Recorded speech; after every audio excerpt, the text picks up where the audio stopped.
जैसे आप जानते हो साथियों, कोई भी बिजनेस चलेगा या फिर नहीं चलेगा ये डिपेंड करता है मार्केट पर। और आप भली भांति जानते हो साथियों, मार्केट आज दो तरीके से काम करती है, ऑफलाइन मार्केट और ऑनलाइन मार्केट। और आप भली भांति जानते हैं साथियों, ऑनलाइन मार्केट में क्या होता है और ऑफलाइन मार्केट में क्या होता है। साथियों, इस वीडियो में पूरी तरह से एक्सप्लेन करके मैं आपको बताने वाला हूं कि यदि आप अपने बिजनेस को ऑनलाइन मोड में लाने की प्रयास कर रहे हो, यानी कि फ्लिपकार्ट से जुड़कर अपने व्यवसाय को स्टार्टअप करने की प्लानिंग करें, तो आपने सही वीडियो पर क्लिक किया। कुल मिलाकर साथियों, पूरी प्रक्रिया मैं आपको इस वीडियो में बताने वाला हूं कि किस तरह से आप अपने प्रोडक्ट को ऑनलाइन के मार्केट में बेचकर अच्छे खासे कमाई कर सकते हो, क्या तरीका होता है फ्लिपकार्ट पर अपने व्यवसाय को चलाने की, आखिर अपने बिजनेस को किस तरह से ऑनलाइन मोड में कन्वर्ट कर सकते हैं, आखिर कितना कमीशन मार्जिन पर फ्लिपकार्ट काम करता है, फ्लिपकार्ट से जुड़कर अपने व्यवसाय को यदि हम स्टार्टअप करते हैं तो किस तरह के डॉक्यूमेंट की आवश्यकता पड़ती है, आखिर प्रोडक्ट की लिस्टिंग हम किस तरह से कर सकते हैं, आखिर अपने प्रोडक्ट का प्राइस किस तरह से निर्धारित कर सकते हैं, इसके अलावा सेलर अकाउंट कैसे बनाए, ब्रांडिंग कैसे करें, मतलब पूरी तरह से साथियों ए टू जेड जानकारी आपको मैं इस वीडियो में देने वाला हूं।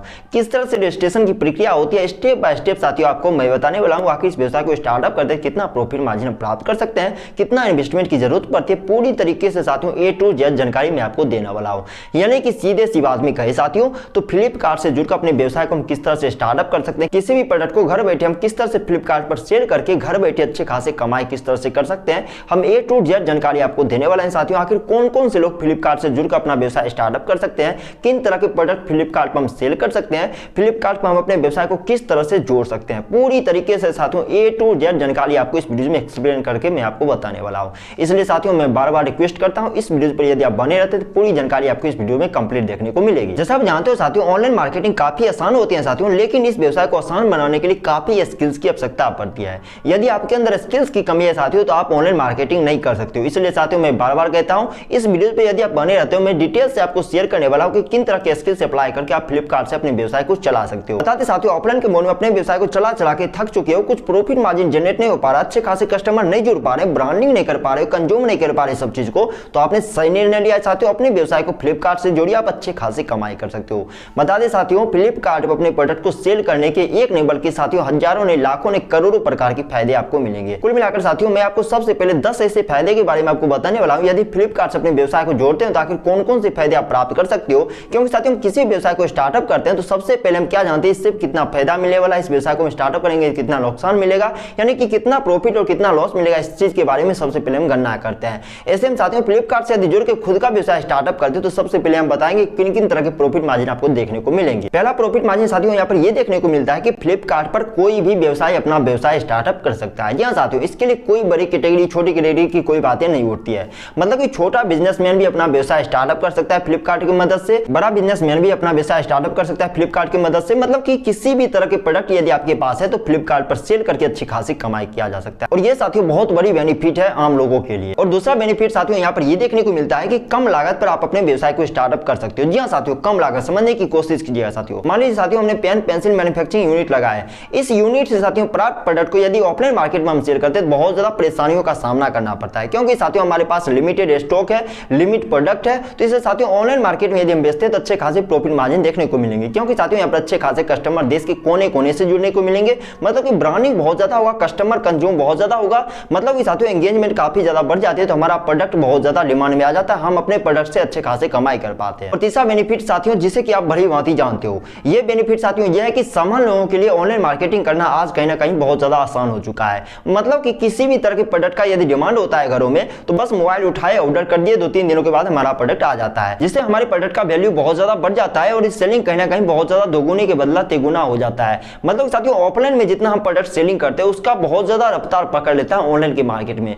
मान लीजिए साथियों 5% यदि हम ऑफलाइन के मार्केट में यदि शेयर करते हैं अपने प्रोडक्ट को, यहाँ पर 15% 20% तक हमारा प्रोडक्शन सेलिंग बढ़ जाता है। और चौथा प्रॉफिट मार्जिन साथियों ये देखने को मिलते हैं कि यहाँ पर विज्ञापन करना काफी आसान हो जाता है। जहाँ साथियों ऑनलाइन मार्केट में विज्ञापन यदि करते हैं, एडवर्टाइज करते हैं हम अपने प्रोडक्ट को लेकर, तो बहुत आसान सी प्रक्रिया होती है। वहीं पर साथियों ऑफलाइन मार्केट में यदि हम विज्ञापन करते हैं, प्रचार प्रसार करते हैं, तो काफी ज्यादा मशक्कत मेहनत करनी पड़ती है, क्योंकि साथियों बार बार एडवर्टाइज करना, बार बार पैम्पलेट बैनर पोस्टर छपवाना बहुत साथियों इन्वेस्टमेंट वाली बात हो जाती है। लाउड स्पीकर से जब हम प्रचार प्रसार करते हैं तो टारगेट ऑडियंस तक हम नहीं कर पाते हैं, क्योंकि साथियों वहां पर समान लोग से हर कैटेगरी के लोगों के बीच हमारा प्रचार प्रसार होता है, जिससे क्या होता है कस्टमर हमारा बेस अच्छा खासा नहीं बन पाता है। क्योंकि साथियों जब पैम्पलेट बैनर पोस्टर हम बंटवाते हैं पब्लिकों के बीच में, तो हमारा ऑडियंस वहां पर फिक्स नहीं रहता कि भैया ये आएंगे ये आएंगे ये आएंगे, मतलब ये फिक्स नहीं रहता है। लेकिन साथियों ऑनलाइन प्लेटफॉर्म का यदि आप उपयोग करते हैं तो साथियों यहाँ पर कैटेगरी हम लिस्टेड कर सकते हैं, क्योंकि साथियों एडवर्टाइज सजेस्टेड में जाता है, मतलब कि जिस कैटेगरी को हम सजेस्टेड करेंगे उस कैटेगरी को हम सजेस्टेड कर सकते हैं अपने मन मुताबिक। तो साथियों यहाँ पर कहीं ना कहीं एडवर्टाइज करना बहुत ज्यादा आसान होता है। साथ ही पांचवा बेनिफिट बहुत बड़ा बेनिफिट है साथियों। ये बेनिफिट साथियों ये है कि अनलिमिटेड कस्टमर भी मिलता है। यह साथियों अनलिमिटेड कस्टमर,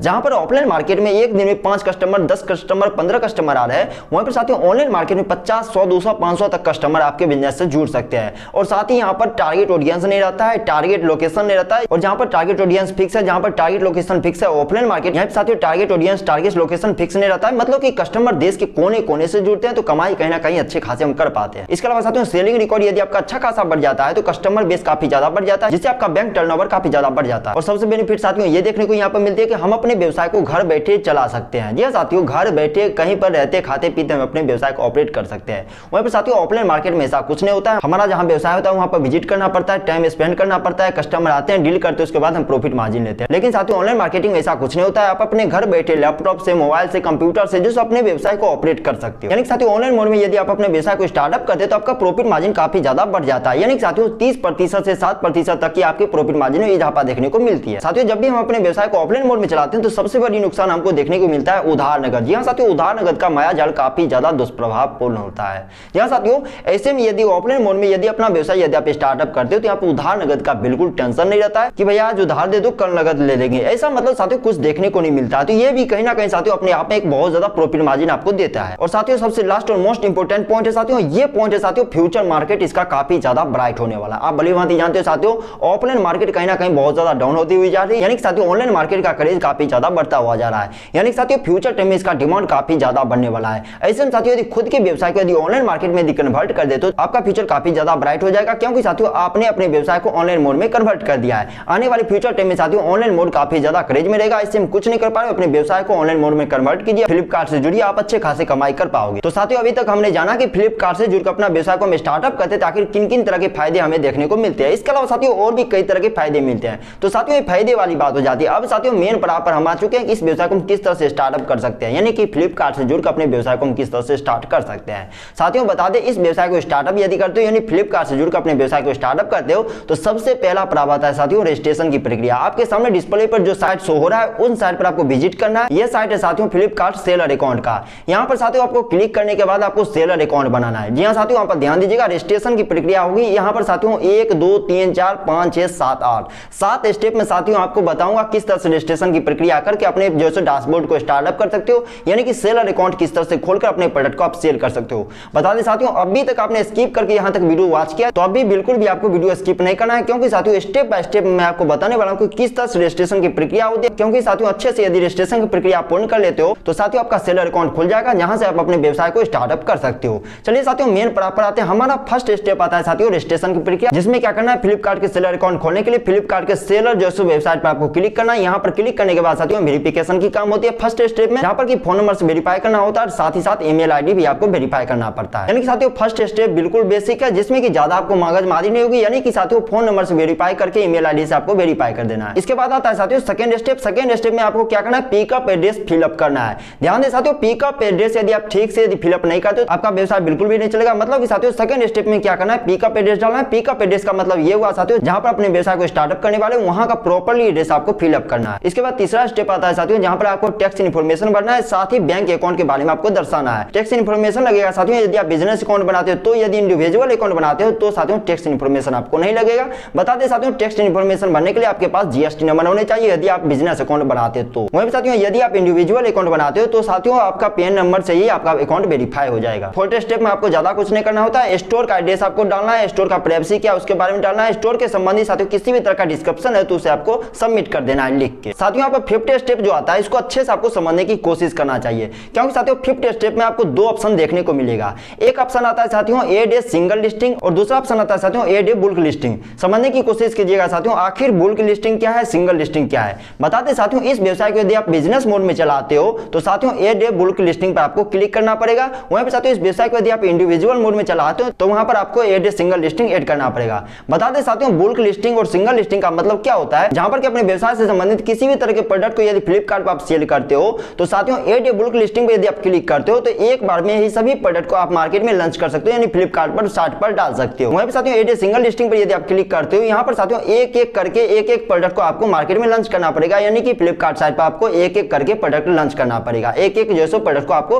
लाना पड़ेगा फ्लिपकार्ट साइट पर। इसके साथ ही आता है साथियों नेक्स्ट स्टेप। नेक्स्ट स्टेप में साथियों ज्यादा कुछ नहीं करना होता है, अपने ब्रांड का यानी कि साथियों आपका बिजनेस नाम जो है साथियों उस बिजनेस नाम को आपको दर्शाना पड़ेगा 6 स्टेप में, यानी कि आप अपने व्यवसाय को किस नाम से स्टार्टअप करने वाले हो उस नाम को आपको 6 नंबर स्टेप में आपको लिखना पड़ेगा। इसके साथ ही साथियों आता है नेक्स्ट स्टेप यानी 7th number step. 7th number step में ज्यादा आपको कुछ नहीं करना पड़ता है, जो भी प्रोडक्ट मार्केट में आप लॉन्च करने वाले हो, फ्लिपकार्ट पर आप सेल करने वाले हो, उस प्रोडक्ट के बारे में, प्राइवेसी के बारे में, उसके डिटेल के बारे में जो भी चीज आप लिखना चाहते हो उसे लिखना पड़ेगा। साथ ही इस प्रोडक्ट का क्या दाम है, किस दाम पर आप मार्केट में सेल करने वाले हो उसे आपको दर्शाना पड़ेगा। इसके साथ ही लास्ट स्टेप आता है साथियों 8वां नंबर स्टेप, यानी साथियों यहाँ पर आपका कंप्लीट हो जाता है फॉर्म सबमिट करना, यानी साथियों 8वें नंबर में क्वालिटी चेक करने का ऑप्शन आता है, जिसके मुताबिक साथियों आप अपने प्रोडक्ट का क्वालिटी चेक कर सकते हो, यानी कि आपने अभी तक जो जो प्रक्रिया अपनाई है उन चीज को आप चेक कर सकते हो। यदि इतना करके आप सबमिट कर देते हो तो कंपनी का काम रहता है क्वालिटी चेक करना, यानी कि फ्लिपकार्ट कंपनी के जो एजेंट है जो आप प्रोडक्ट मार्केट में लॉन्च करने वाले उसका क्वालिटी चेक करेंगे कि भैया आप ये प्रोडक्ट को हमारे मार्केट में सेल कर सकते हो या फिर नहीं कर सकते हो। यदि आपके प्रोडक्ट का अप्रूवल मिल जाता है तो आप अपने प्रोडक्ट को फ्लिपकार्ट मार्केट पर सेल कर सकते हो। मतलब इतना करने के बाद आपका रजिस्ट्रेशन बिल्कुल सक्सेसफुल हो जाता है, यानी कि सेलर अकाउंट आपका बन चुका है। किसी भी तरह के प्रोडक्ट को आप मार्केट में सेल कर सकते हो, ऑनलाइन की मार्केट में, फ्लिपकार्ट के मार्केट पर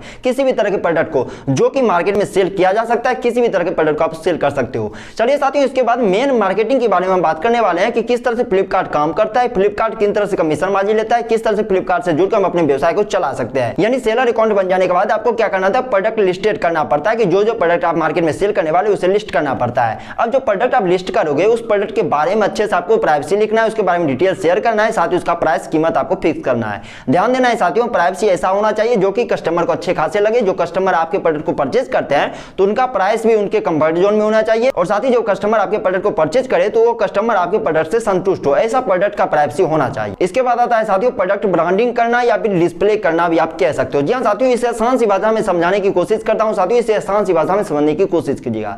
जब हम फ्लिपकार्ट साइट को ओपन करते हैं साथियों तो हमें क्या देखने को मिलता है, तरह तरह के फोटो हमें देखने को मिलता है प्रोडक्ट से संबंधित, तो इसे कहा जाता है साथियों डिस्प्ले करना। यानी साथियों हम जो भी प्रोडक्ट मार्केट में सेल करने वाले फ्लिपकार्ट की मार्केट में उस प्रोडक्ट से संबंधित हमारे पास उच्च गुणवत्ता वाले फोटो होने चाहिए, जिससे कि प्रोडक्ट लॉन्च करने से पहले उस फोटो को हमें डिस्प्ले करना होता है। इसके साथ ही आता है साथियों मेन पड़ाव, यानी साथियों प्राइसिंग करना, यानी प्राइस फिक्स करना। साथियों बता दें प्राइस फिक्स करना कोई बड़ी बात नहीं होती है, यहाँ पर मन मुताबिक आप फिक्स कर सकते हो, लेकिन साथियों ध्यान दें यहाँ पर कोई पाबंदी नहीं है कि फ्लिपकार्ट ये नहीं कहता कि भैया इस प्रोडक्ट का कीमत आप इतना रख सकते हो। आप अपने मन मुताबिक रख सकते हो, जो कि 5 रुपए की पेन को 50 रुपए 100 रुपए में भी बेच सकते हो, डिपेंड करता है आपके ऊपर, और डिपेंड करता है कस्टमर उस प्रोडक्ट को परचेज कर रहे हैं या फिर नहीं कर रहे हैं। लेकिन साथियों जो आप प्राइस रखेगा उसी के अकॉर्डिंग फ्लिपकार्ट आपसे कमीशन मार्जिन लेगा। जी हाँ साथियों ध्यान देने वाली बात है, जो 50 रुपए के प्रोडक्ट यदि सेल करते हो मार्केट में तो 50 रुपए के अकॉर्डिंग ही कमीशन मार्जिन फ्लिपकार्ट आपसे लेती है। और कमीशन मार्जिन खासतौर से 4 चीजों पर निर्भर करती है, यानी प्रोडक्ट सेलिंग कमीशन पर, प्रोडक्ट शिपिंग कमीशन शुल्क पर, निर्धारित शुल्क पर और कलेक्शन शुल्क पर। जहां पर साथियों आप अपने प्रोडक्ट का प्राइसिंग कर दिया, इसके बाद साथियों मेन पड़ाव आता है, यानी साथियों पेमेंट और ट्रांसफर का।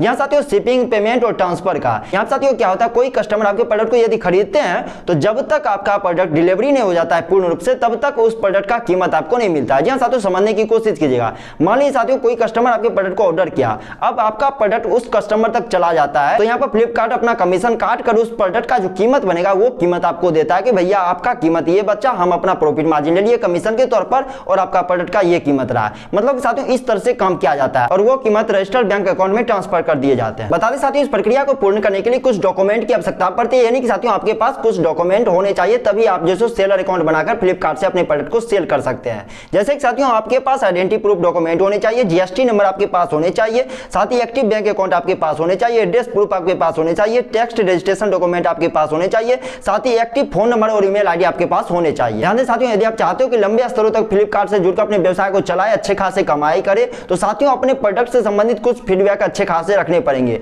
जैसे कि साथियों अपने किसी भी प्रोडक्ट को यदि फ्लिपकार्ट पर सेल करने चाहते हो तो साथियों उस प्रोडक्ट से संबंधित विशेष जानकारी, जो बेसिक जानकारी आपको सही प्राइवेसी में और डिटेल में आपको डालना चाहिए, सही कीमत आपको लगाना चाहिए, जिससे क्या होगा कस्टमर और आपके बीच अच्छे खासे ब्रांडिंग बन जाएंगे, जिससे अच्छे खासे आप कमाई कर पाओगे। क्योंकि साथियों अच्छे खासे फीडबैक मिलेंगे, आपके प्रोडक्ट को अच्छे खासे यदि रेटिंग मिलते हैं तो अच्छे खासे सेलर अकाउंट में आपका गिनती किया जाएगा, नाम अच्छे खासे आप कमाई कर पाओगे। सबसे बड़ी बात होती है साथियों ऑनलाइन की मार्केटिंग में विश्वास। जहां साथियों खुद पर ट्रस्ट ना हो तो कोई भी व्यवसाय नहीं चलता, क्योंकि साथियों जो कैश ऑन डिलीवरी या फिर आफ्टर पेमेंट डिलीवरी की जाती है इसमें विश्वास का काम ना हो तो साथियों व्यवसाय बिल्कुल भी नहीं चलेगा। यानी कि साथियों आपको विश्वास करना चाहिए कि जो कस्टमर आपसे डिमांड करे वो प्रोडक्ट यदि आप उन्हें देते हो तो अच्छे खासे रिव्यू मिलेंगे, अच्छे खासे फीडबैक मिलेंगे, तो आपका अकाउंट बेस्ट सेलर की कैटेगरी में आपका अकाउंट चलाता है तो अच्छे खासे आप कमाई कर पाओगे। क्योंकि अच्छे खासे आपके प्रोडक्ट का, अच्छे खासे आपके बिजनेस का यदि रिव्यू रहता है तो प्रोडक्ट भी अच्छे खासे परचेज होंगे आपके, यानी कि अच्छे खासे कस्टमर आपके व्यवसाय से जुड़ेंगे, आपका प्रोडक्ट मार्केट में अच्छा खासा चलता लेगा, अच्छे खासे कमाई कर पाओगे। सबसे बड़ी बात ये देखने को मिलती है साथियों, फ्लिपकार्ट पर आपने भी गौर किया होगा साथियों, किसी भी प्रोडक्ट को हम सर्च करते हैं, खासतौर से उस पर जब डिस्प्ले पर क्लिक करते हैं तो पता चलता है वो प्रोडक्ट अवेलेबल ही नहीं है। ये गलती आपको बिल्कुल भी नहीं करना है। जहां साथियों जो प्रोडक्ट आपके पास अवेलेबल हो उसी प्रोडक्ट का आपको डिस्प्ले करना है, ऐसा गलती आपको बिल्कुल भी नहीं करना है। खासतौर उनका मकसद ये होता है साथियों, डिलीवरी यदि पेंडिंग में रहता है तो किसी तरह से मैनेज कर देंगे, अच्छे खासे कमाई कर लेंगे। लेकिन साथियों ये गलती बिल्कुल भी आपको नहीं करना है। जो आपके पास प्रोडक्ट मौजूद है उसी प्रोडक्ट का आपको डिस्प्ले फोटो करना है। ऐसा यदि आप करते हो तो अच्छे खासे आप कमाई कर सकते हो। बता दें साथियों, अभी तक हमने जाना किस तरह से रजिस्ट्रेशन की प्रक्रिया होती है, किस तरह से क्या करना है नहीं करना, हर एक छोटी छोटी चीजों पर हमने बात किया। अभी साथियों मेन और सबसे लास्ट पॉइंट पर हम बात करने वाले हैं, जिसका इंतजार कहीं ना कहीं साथियों अभी तक आपको जरूर होगा। यह साथियों कमीशन मार्जिन। साथियों हम विशेष तौर से जानने की कोशिश करेंगे कि किस तरह से फ्लिपकार्ट जैसे कमीशन मार्जिन निर्धारित करती है। खासतौर से देखा जाता है साथियों, फ्लिपकार्ट 5% से 25% तक की कमीशन मार्जिन निर्धारित करती है। और यह कमीशन मार्जिन साथियों हर एक प्रोडक्ट के लिए अलग अलग हो सकता है। जैसे कि साथियों यदि आप किताबें या फिर ई बुक सेल करते हो तो 6 से 12% कमीशन मार्जिन लगेंगे। वहीं पर यदि मोबाइल सेलिंग करते हो तो 5% की कमीशन मार्जिन लगेंगे। वहीं पर यदि कंप्यूटर सेल करते हो तो 6% कमीशन मार्जिन, खिलौने पर 6 से 20% और कैमरे पर 4% तक की कमीशन मार्जिन लगेंगे। यानी साथियों इसे उदाहरण के तौर पर समझने की कोशिश करें। मान लीजिए साथियों किसी प्रोडक्ट को आपने फ्लिपकार्ट पर सेल किया, उसका दाम है 1000 रुपया। यहाँ पर साथियों 10% यदि कमीशन मार्जिन यदि फ्लिपकार्ट लेती है, यानी कि 100 रुपया उसका गया, यानी 900 रुपया आपको प्रॉफिट मार्जिन मिला उसे सेल करने के बाद। यानी साथियों इस तरह से फ्लिपकार्ट काम करते हैं। जब तक आपका प्रोडक्ट डिलीवरी ना हो तब तक आपको पेमेंट नहीं मिलता है, डिलीवरी के बाद आपको पेमेंट मिल जाता है आपके अकाउंट में। आमतौर पर देखा जाता है साथियों कमीशन मार्जिन को फ्लिपकार्ट 6 भागों में बांटी है। यानी साथियों पहले भाग में आता है साथियों शिपिंग चार्ज। शिपिंग चार्ज को भी 2 भागों में बांटा गया है साथियों। पहला साथियों स्थानीय शिपिंग शुल्क, उसी शहर या फिर उसके आसपास डिलीवरी के लिए कम शुल्क लेता है। दूसरा है साथियों क्षेत्रीय शुल्क, एक ही राज्य या फिर क्षेत्र के भीतर शिपमेंट के लिए शुल्क बढ़ जाता है। तीसरा साथियों राष्ट्रीय शिपिंग शुल्क, विभिन्न राज्यों में डिलीवरी के लिए उच्चतम शुल्क लेता है। बता दें साथियों इसके अलावा 4 प्रकार के और शुल्क लेता है फ्लिपकार्ट। पहले नंबर पर आता है साथियों निश्चित शुल्क। निश्चित शुल्क एक ऐसा शुल्क है जो कि उत्पाद की कीमत के आधार पर प्रत्येक सफल ऑर्डर पर लगाया जाता है। शुल्क उत्पाद मुख्य श्रेणी के अनुसार अलग अलग होता है, जैसे कि 500 से कम पर 10 से 30 रुपया, 500 से 1000 पर 30 से 60 रुपया, 1000 से ऊपर पर 60 से 100 रुपया। यह शुल्क भुगतान लेन देन को संभालने के लिए और आमतौर पर ऑर्डर मूल्य का 2% होता है। यानी कुल शुल्क बराबर होता है उत्पाद मूल्य प्लस शिपिंग शुल्क। ध्यान दें यहाँ पर 18% जीएसटी अधीन रहता है। यानी 1000 का ऑर्डर के लिए कुल संग्रह का 20 रुपया होगा, साथ ही 3 रुपया 20 पैसे का जीएसटी शुल्क लगेगा। इस प्रकार कुल संग्रह शुल्क 23 रुपया 60 पैसा होगा। इसके अलावा साथियों रद्दीकरण शुल्क लगता है। यदि आपके प्रोडक्ट का ऑर्डर आने पर उसे कस्टमर रद्द कर देता है तो फ्लिपकार्ट रद्दीकरण शुल्क लेता है, जो उत्पाद और ऑर्डर विवरण के आधार पर अलग अलग होता है। यानी कि 1000 के ऑर्डर पर रद्दीकरण शुल्क 50 रुपए से 100 रुपए तक हो सकते हैं। इसके अलावा साथियों रिटर्न और रिफंड शुल्क लगते हैं। रिटर्न ऑनलाइन बिक्री अनुभव का हिस्सा है। जब कोई ग्राहक कोई उत्पाद लौटाता है तो विक्रेता से रिटर्न शिपिंग शुल्क लिया जाता है। कुछ मामलों में विक्रेताओं से रिजर्व लॉजिस्टिक लागत और रीस्टोरिंग शुल्क भी देना पड़ता है। और इसके अलावा सबसे लास्ट शुल्क लगता है साथियों जीएसटी शुल्क। जीएसटी शुल्क कमीशन शुल्क, संग्रह शुल्क और निश्चित शुल्क पर डिपेंड करती है। यानी कि साथियों 18% तक की जीएसटी शुल्क लगेंगे। वो भी निर्भर करता है आपके प्रोडक्ट का कितना प्राइस है, यानी कि आपके प्रोडक्ट के प्राइस के अकॉर्डिंग जीएसटी शुल्क लगेंगे। चलिए साथियों इसे उदाहरण के तौर पर समझने की कोशिश करते हैं। मान लीजिए साथियों आपने 1000 का कोई उत्पाद सेल किया, जिसमें साथियों कमीशन शुल्क 10% यानी कि 100 रुपया लगेंगे, शिपिंग शुल्क 40 रुपया लगेंगे, निश्चित शुल्क 50 रुपया लगेंगे, संग्रह शुल्क 2% यानी 20 रुपये लगेंगे और जीएसटी शुल्क लगेंगे 38 रुपये। कुल कटौती होगी साथियों 248 रुपया, यानी टोटल प्रॉफिट मार्जिन आपको 752 रुपया प्राप्त होंगे। कुल मिलाकर देखा जाए साथियों मैंने आसान सी भाषा में आपको समझाने की कोशिश किया कि किस तरह से कमीशन मार्जिन निर्धारित करती है फ्लिपकार्ट। इस प्रक्रिया को आप अपनाकर साथियों खुद का सेलर अकाउंट खोलकर फ्लिपकार्ट से जुड़कर अपना प्रोडक्ट सेल करके अच्छे खासी कमाई कर सकते हो। यहाँ साथियों किसी भी तरह के प्रोडक्ट आप फ्लिपकार्ट पर सेल कर सकते हो। जो भी प्रोडक्ट आपके पास मौजूद है जो कि ऑनलाइन के मार्केट में सेल किया जा सकता है, उस तरह के प्रोडक्ट मार्केट में सेल करके अच्छे खासे कमाई कर सकते हो। सबसे बड़ी बात देखने को यहाँ पर मिलती है साथियों ये कि एक एक प्रोडक्ट को देश के कोने कोने में भेजकर अच्छे खासे कमाई कर सकते हो, क्योंकि लिमिटेशन काफी ज्यादा बड़ा है साथियों। यहाँ पर अनलिमिटेड कस्टमर मिल जाएंगे, अनलिमिटेड ऑर्डर मिलेंगे, अनलिमिटेड कमाई कर पाओगे। कुल मिलाकर देखा जाए साथियों यदि अभी तक आप इस वीडियो पर बने हुए तो इस वीडियो के बारे में, इस बिजनेस आइडिया के बारे में आपका क्या राय, नीचे कमेंट बॉक्स में अपना राय जरूर लिखिएगा। साथ ही अभी तक आप इस वीडियो पर बने हुए तो हमारी मेहनत को यूं ही बर्बाद मत जाने दीजिए। इस वीडियो को लाइक कीजिए और साथ ही साथ इस वीडियो को शेयर कीजिए उन बेरोजगार भाइयों तक जो कि यूट्यूब पर तरह तरह के बिजनेस आइडिया संबंधी वीडियो सर्च करते हैं, देखते हैं, समय बर्बाद करते हैं, पैसे बर्बाद करते हैं और कहीं ना कहीं कुछ कर भी नहीं पाते हैं। ऐसे में साथियों आपका भला होगा, उनका भला होगा, साथ ही साथ हमारे देश का भला होगा। अभी तक अपना बहुमूल्य समय इस वीडियो के माध्यम से व्यतीत करने के लिए आपका तहे दिल से धन्यवाद साथियों।